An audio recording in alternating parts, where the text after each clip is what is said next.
Hello and welcome to our latest edition of Destination Paris, where every week we build up to the start of the Olympic Games. In a few minutes, we'll be travelling to the south of France to discover a sport where a ball travels to up to 300 kilometres per hour. But first, the Olympic Committee has unveiled the podiums for both the Olympic and Paralympic Games.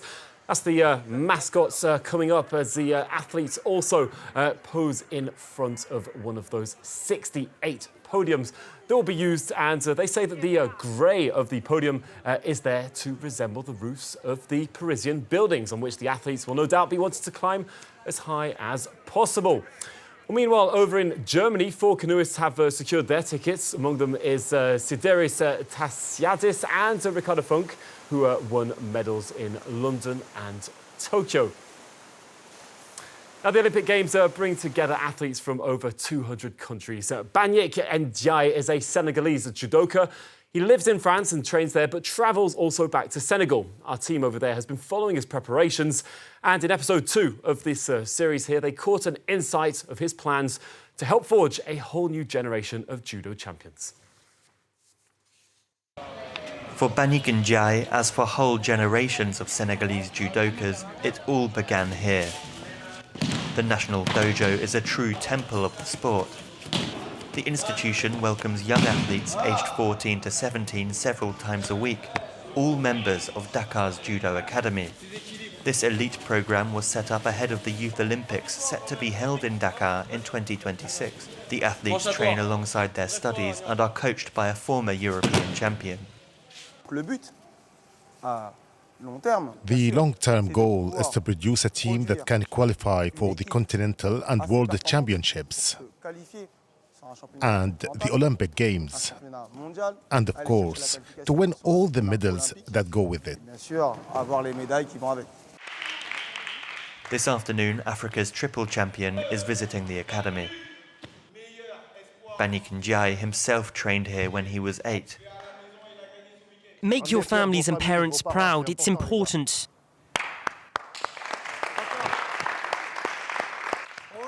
Every time he visits the capital, Banyik tries to encourage junior judokas. This academy structure didn't exist in his teenage years. Banyik left to train in France at a young age.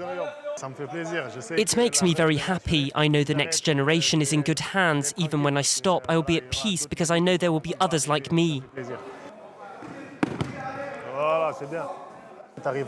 So you are managing to balance school and training.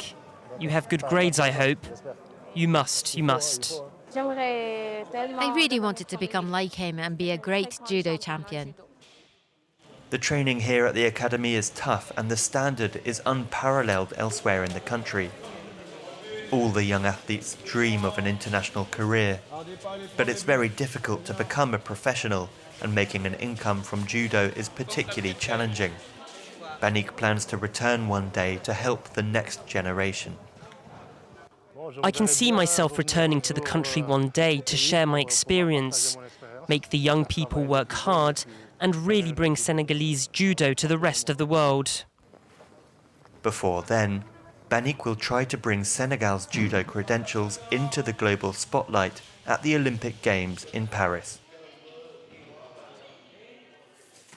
Well, every week we take a look at how different sports are practiced across France and what they mean for those taking part in them. This week, it may no longer be an Olympic sport, but we're taking you to the southwest of the country, to the Basque region, to be more precise, where Basque Pelota has been played almost exclusively in the territory that's shared between France and Spain. It's part of my culture. We play pelot mainly in the Basque country.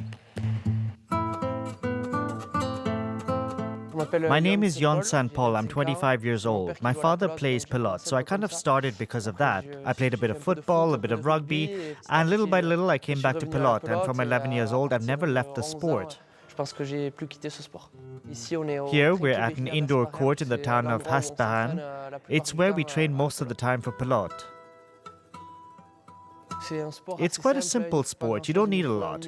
You need a wall and a pelot. So I think it's affordable for everyone. 4-2. At a time like this, when you hit from afar, for the person who returns the shot, it's like an attack. The rules are also very simple. You have a red line at the bottom, on the top, and on the sides. So you need to hit the ball on the front part of the wall and not above or below.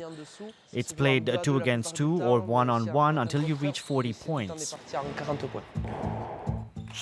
Each pelot has a sound. The word we use in the Basque country for the sound is klaska. It's like the soul of the pelot.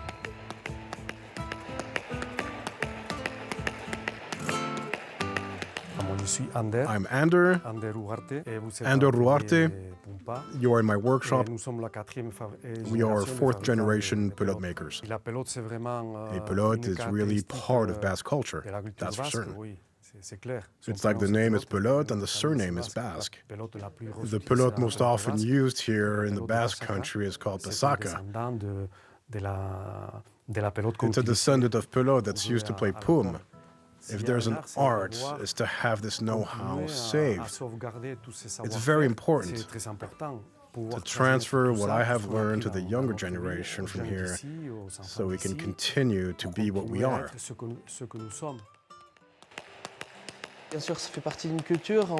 Of course, it's part of the culture. We play pelot mainly in the Basque country. Pelot resembles the Basque as well, so it remains very local even though pelot is played in other countries like Mexico or Argentina and others. But it's really entrenched in the Basque country.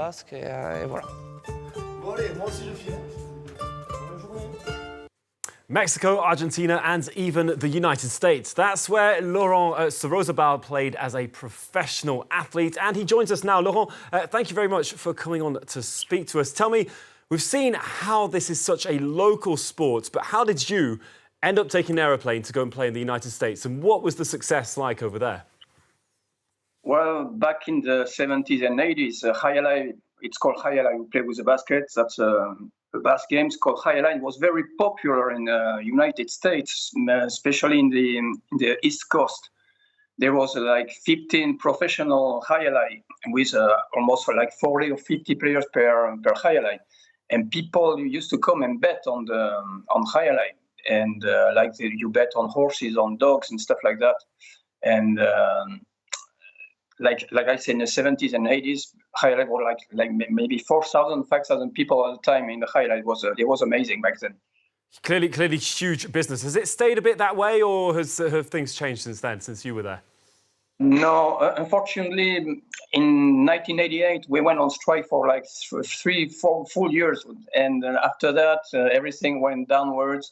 And people started going to casinos and betting on other sports too. And out of the 15 highlights that were open back then, there is only one left. It's in Florida and Denia. Okay, it does seem incredible that the sport, which we've said is so local, has travelled so far. Traditions, as we saw in the report there, can, though, be difficult to keep over time. What's the scene like right now in the Basque Country? In the Basque Country, it's still pretty much alive, especially in the Spanish part, where Hayala is very, right now, very exciting. A lot of people going back to the frontons. On the French part, I'd say that maybe during the summer, we have a lot of tournaments and stuff like that, and we have a lot of people. But during the winter, when there is not so much tourism going on, it's less people going to the frontons. But we still have a lot of young children that are very attracted to the Basque Pelota and that come to the school and learn how to play. I was going to say, how do young people get into it? Is it part of the schools, just the general schools over there, or what is it that keeps young people interested in Pelota? No, it's just we have clubs. It's out of the school. We have clubs, we have teachers, and they come and we give them baskets, we give them pelotas, and they have everything so they can practice and become great players. And that's how it works over there. Yeah. The sport definitely seems to be well marketed by the tourism boards in the region. Do many visitors then show quite a bit of an interest coming in when they visit the region? Do they show interest in Pelota? Yes, because like you said before, it's the world's fastest game, and it's very, very spectacular. So people when they come and watch a game, they are just amazed how fast it goes, how the players are good to catch the ball and throw back the balls. And but in the Spanish part, there are people, local people that really love to go to the fronton, and right now frontons are packed all year round. Yeah. So for young people, but you of course have retired since then. What's it like when, obviously, a sporting career has to end at some point? What's it like for slightly more experienced people in Pelota? Can you keep playing, or do you have to definitely stop completely at some points? No, you can play, not at the same level, of course, but you can play. We have in the club some older guys that are almost 70 years old that still play, for fun, and you can play, almost all your life. Incredible. If I'm not wrong, the ball can sometimes travel at around several hundreds of kilometres per hour? The world record is 313 right now. Kilometers per hour. And you have, and that same intensity can be kept with the age. It's not an issue then. Yes, it is. Even if you get older, you still, enjoy the game and the motions, and it's a beautiful sport. It's almost like dancing, actually. All right. Well, it certainly looks incredible when we look at the images there. We're broadcasting at the same time.